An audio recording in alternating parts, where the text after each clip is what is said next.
Mi nombre es Luis Rodríguez y les vengo a hablar acerca de Paul Feyerabend y su crítica al método científico tradicional, empezando porque Paul Feyerabend es una figura clave en la filosofía de la ciencia debido a su postura radical sobre cómo avanza el conocimiento científico.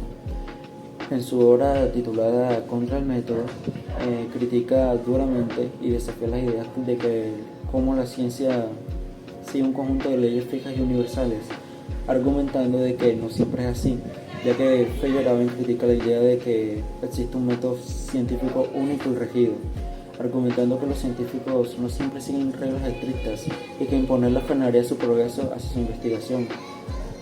Pongamos el ejemplo de Galileo con la teoría del heliocentrismo. No solo con observaciones, sino que también con estrategias retóricas y políticas, Galileo ignoró esos datos contradictorios. Si se hubiera seguido un método inflexible, su teoría habría sido rechazada y la ciencia habría avanzado más lentamente. Para Feyerabend, romper las reglas es clave para lograr grandes avances científicos.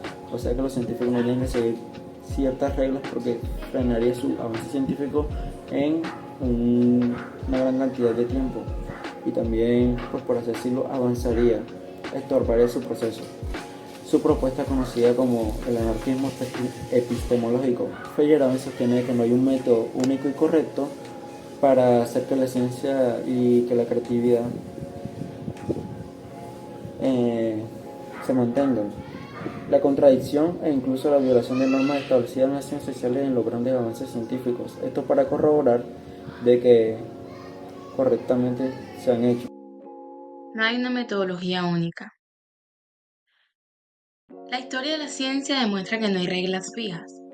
Feyerabend argumentaba que la historia de la ciencia no respalda la idea de un método único. Diferentes teorías han triunfado utilizando estrategias contradictorias. Un ejemplo de esto sería la revolución cuántica. La mecánica cuántica desafió los principios de la física clásica y propuso ideas contrarias a la intuición, como el principio de la incertidumbre y la dualidad onda-partícula.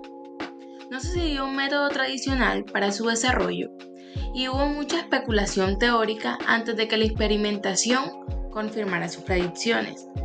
Así, el autor concluye que la ciencia no avanza de una manera ordenada, sino que depende de la creatividad, la casualidad y la ruptura de normas predeterminadas.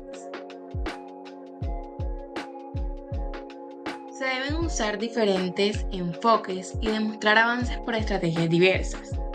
Otro ejemplo es donde Galileo usó técnicas no convencionales. Pluralismo metodológico. No hay una única forma de hacer ciencia. Uno de los puntos más polémicos de Feyerabend es su famosa frase "todo vale". In English, anything goes. Esto no quiere decir que toda afirmación sea válida, sino que la ciencia no debería restringirse en un solo método. En lugar de seguir un conjunto de estrictas reglas, los científicos deberían tener la libertad para utilizar diferentes tipos de enfoques, así estos sean contradictorios o poco ortodoxos. La historia muestra que los científicos han roto reglas para poder avanzar. Un claro ejemplo de esto es Galileo, que desafió la física aristotélica para probar el heliocentrismo. Entonces, este tipo de contradicción, en lugar de ser un problema, ha sido una fuente de innovación en la búsqueda de una teoría unificada, que es lo que buscan los científicos.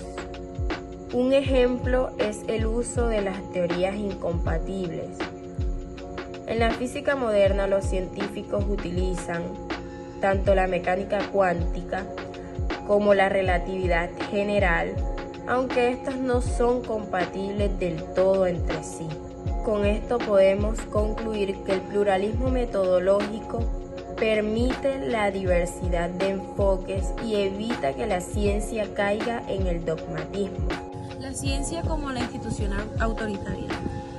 Paul Feyerabend cuestiona el estatus de la ciencia como la única fuente de conocimiento legítima que se ha llegado a conocer, valga la redundancia. Hace una comparación directa de la ciencia y la religión, argumentando que la autoridad de la ciencia actualmente es similar a la que tenía la religión en el pasado. Esto impide que se exploren nuevas formas de conocimiento. Como ejemplo podemos tener la medicina tradicional con la medicina científica. El enfoque de la medicina tradicional es que las personas toman a la persona como un solo. Consideran diferentes aspectos para poder llegar a un diagnóstico, tanto como las emociones, la espiritualidad, lo astrológico y lo físico. En cambio, la medicina científica solamente especifica el tratamiento y la enfermedad. Los diagnósticos se toman mediante las palpaciones. En la medicina tradicional, palpación, guía o la astrología. En cambio, en la científica se toman con exploraciones físicas, análisis médicos y pruebas de imagen. Los tratamientos son fitoterapia, que es el tratamiento con plantas en la parte tradicional, la homeopatía, la acupuntura, que es una técnica china, y la meditación. Y la farmacoterapia, cirugía y radioterapia, la tenemos por parte de la medicina científica. La evidencia que valida la medicina tradicional son las experiencias y la tradición. Sin embargo, en la medicina científica pues tenemos la evidencia clínica, la experimentación y todo lo demás. Básicamente él propone que deberíamos considerar otras fuentes de conocimiento y no imponer la ciencia como única verdad, o que la ciencia sea, o todo lo que ha demostrado la ciencia sea una verdad absoluta. Otro de los puntos claves en las ideas de Feyerabend es que las reglas del método científico han cambiado a lo largo del tiempo. Como por ejemplo, en la antigüedad, la ciencia se basaba en la lógica aristotélica y en la observación directa. Ya con la revolución científica se introdujeron la experimentación y la matemática como herramienta fundamental. En el siglo XX, la física cuántica y teorías como la relatividad rompieron muchos de esos principios que se consideraban clásicos. Esto nos demuestra que no hay un único método válido para toda la ciencia, sino que ha ido cambiando y seguirá cambiando a lo largo del tiempo.